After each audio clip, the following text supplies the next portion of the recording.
আসসালামু আলাইকুম, welcome back to my channel Fatema cooking recipe. আজকে আপনাদের জন্য নিয়ে এসেছি রেস্টুরেন্ট স্টাইলে টমেটো ভর্তা। প্রথমে আমি এখানে 6টি টমেটো নিয়ে নিয়েছি। টমেটোগুলো আগে থেকে ধুয়ে পরিষ্কার করে নিয়েছি। এবার একটা ছুরি দিয়ে সবগুলো টমেটো মাঝখান থেকে কেটে দুভাগ করে নেব। দেখুন সবগুলো টমেটো আমি দুভাগ করে কেটে নিয়েছি। সবগুলো টমেটো একটি প্লেটে তুলে নিয়েছি।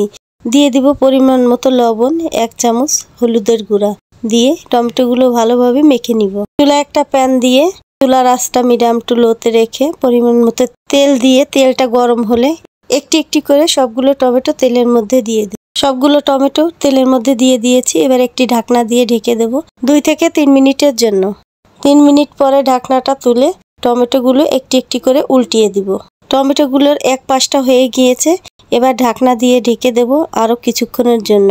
এবার ঢাকনাটি তুলে নিব। দেখুন সবগুলো টমেটো আমার কতটা সুন্দরভাবে সিদ্ধ হয়েছে। সবগুলো টমেটো একটি প্লেটে তুলে ঠান্ডা করে নিব।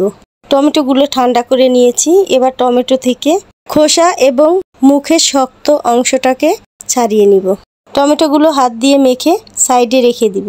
এবার চুলায় একটা প্যান দিয়ে দেব কিছুটা সরিষার তেল, 4টি শুকনো মরিচ। চুলার আঁচটা মিডিয়াম টু লোতে রেখে মরিচগুলো ভেজে নিব। একই তেলের মধ্যে দিয়ে দেব কয়েকটা রসুনের কোয়া।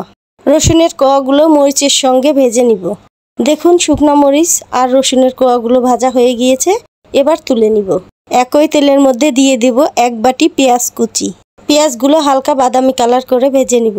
এবার পেঁয়াজের মধ্যে দিয়ে দেব 5-7টি কাঁচামরিচ কুচি দিয়ে কিছুক্ষণ প্যাচলার দিয়ে নেড়ে চেড়ে নিব। দিয়ে দেব 1 চা চামচ হলুদের গুঁড়া। হলুদের গুঁড়াটা দিয়ে চুলার আঁচটা মিডিয়াম টু লোতে রেখে আরও কিছুক্ষণ পেঁয়াজটা ভেজে নিব।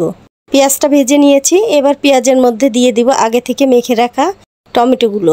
এবার প্যাচলার দিয়ে কিছুক্ষণ নেড়ে চেড়ে দিয়ে দেব আগে থেকেই ভেজে রাখা রসুনের কোয়াগুলো। দিয়ে দেব 1 চা চামচ লবণ। লবণটা দিয়ে চুলার আঁচটা লোতে রেখে আস্তে আস্তে নেড়ে চেড়ে ভর্তাটাকে শুকিয়ে নিতে হবে।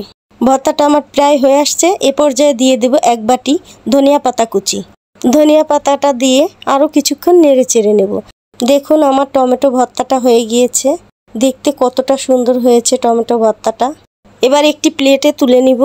দেখুন আমার এই ভর্তাটা দেখতে কতটা সুন্দর হয়েছে এবং লোভনীয় হয়েছে। আপনি ইচ্ছা করলে এই ভর্তাটা দিয়ে 1 প্লেট ভাত খেয়ে নিতে পারেন। মাছ মাংসের কোনো প্রয়োজন নেই। আমার এই টমেটো ভর্তার রেসিপিটা যদি আপনাদের ভালো লেগে থাকে তাহলে অবশ্যই লাইক, কমেন্ট, শেয়ার করবেন। আর আমার এই চ্যানেলটি সাবস্ক্রাইব করে আমার পাশেই থাকবেন। দেখা হচ্ছে পরবর্তী রেসিপিতে। ততক্ষণ সবাই ভালো থাকবেন। আল্লাহ হাফেজ।